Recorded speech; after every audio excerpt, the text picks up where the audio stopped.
Hey everyone, Reid Henrichs here, and today we're going to talk about having to shoot somebody up close. All right, oftentimes people think that pistol fights are like the Wild West when they're staring each other down and they're at 20 yards away, like Gene Hackman or Clint Eastwood or somebody like that. Reality is that a lot of them, folks, take place up close. We're talking 5 yards and in, and some even at bad breath distance, like right next to somebody. So what we're going to do is I'm going to talk about some possible problems that you may encounter if you have an up-close gunfight, and we're going to talk about maybe a solution to that problem that a lot of people haven't thought of, and we kind of alluded to it to the Wild West days. So those wheel guns aren't as obsolete as you think they are. So let's get to business. All right, folks. So some problems that you may encounter if you have to shoot somebody up close, or you're actually at contact distance. We call this contact distance. Or you're actually in physical contact with somebody. Keep in mind that a lot of gunfights may not begin as gunfights. A lot of them begin as something else. You get jumped, you're fighting somebody, fist fight, whatever. So if you're ever in close contact with somebody, a big mistake people make with their pistol is that they try to jam that pistol in as hard as they can into somebody. The problem with a semi-automatic pistol with a lot of them is that it will take it out of battery, and I'm going to show you what I'm talking about right here.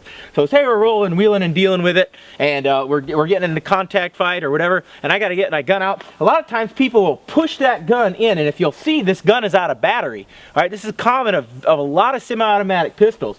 All right, if it's out of battery like this, you press the trigger, nothing's gonna happen. I'm pressing the trigger, I could do this all damn day, and if I press the trigger, it's not gonna go off. Well, you got a couple options at this point. First thing is, you jam that pistol in, I could press the trigger like so, but what you may have to do is just back it off just a little bit. Back it off just a tad, pull that pistol back, and just pull it out of battery so that it's just not on there for a little while. So if I'm pushing that into that dude, if I'm pushing that pistol into the dude and I can't fire it, just back it off. All right, and you can hit them just like so. Just pull it back. So if once you get contact, just pull it back a little bit. And another solution to this, besides pulling it back, besides just backing off just a little bit, what you have to do in a pinch, if you absolutely have to get a round off into this guy, or keep in mind you're only going to get one if you do this, you're only going to be able to fire one shot, press that thing in there, and what you got to do is you got to take your offhand and push in on the slide like this, okay? So push that slide in. So we're going to push in and fire that. Now, what happens here? The gun isn't going to go off. So what I'm going to need to do is back away, tap it, crack it, and then get right back into the work. All right, folks, so with a semi-automatic pistol, you've seen some issues. You're either going to have to back it off or you're going to have to push it forward, okay? Here's a possible solution. A lot of people think revolvers are obsolete. In many ways they are, but in many ways they're a very useful tool, especially as a backup gun, okay?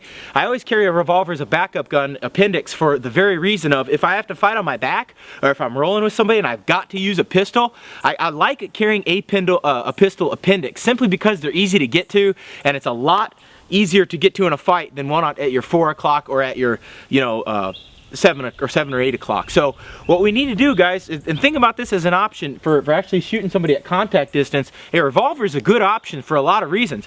Number one, it's not affected. If I have to push this revolver into somebody, it's not going to be taken out of battery.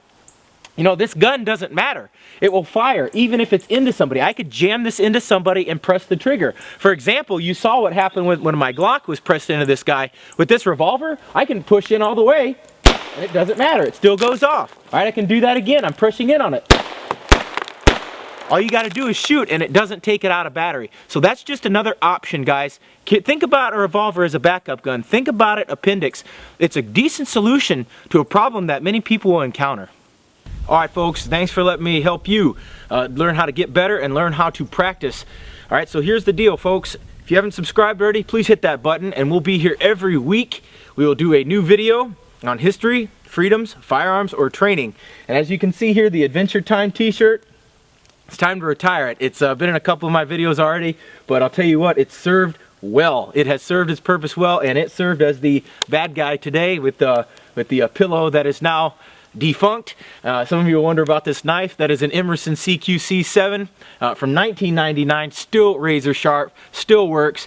Unbelievable products Emerson does. But anyway, this is not a gear review. It's not a gear pimpage. What it is to help you get better and to possibly save your life one day. And remember, the lessons that we learn are written on the tombstones of others. Another option you have, and this isn't ideal, but it will work in a pinch, and it will work if you need a round into that dude like right now. Push it in like so. Oh crap. And what we need to do is we need to push the back of the slide in just like so. Just push it in like this. Push the back. I'd try not to cut myself. Let's redo that, babe. Okay.